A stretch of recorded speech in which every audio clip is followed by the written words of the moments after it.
Michael, has it sunk in yet that what Tuesday night means?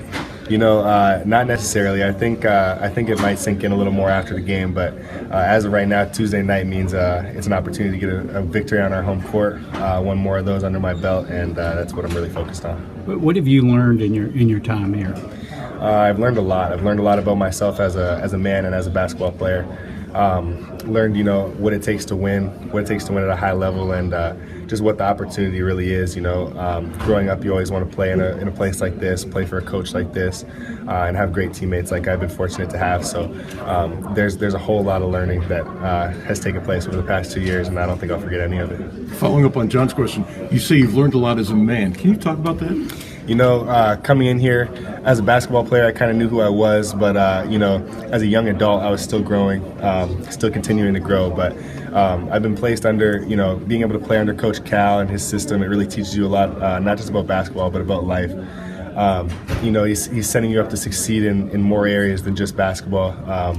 Setting you up to be able to work under pressure, to be able to follow instruction and be able to know who you are. So, it's just a ton of life lessons that I've learned while being here. So 10 years from now, when you're talking to one of your kids maybe, and they say, "Hey, Dad, what was it like to play for Coach Cal? What did you gain from it?" What will you say?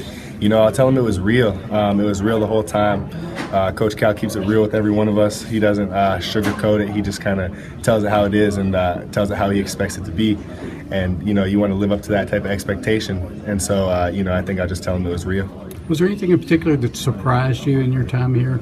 You're not from Kentucky, not exposed to it, like Dom and Derek. Or anything surprise you? I knew how crazy it was, but the one thing that stands out to me that really surprised me, I think, would be just the relationships I've built here. They've been outstanding. Something I'll never forget. You see the door. It's kind of a rotating door at this university for basketball. Guys are in and out all the time. You kind of don't understand how close you can become with someone in just a year, as a teammate on the court, off the court. But I've built lasting relationships that I'm sure will last a very long time, hopefully my entire life. So that's just not something I necessarily could have expected.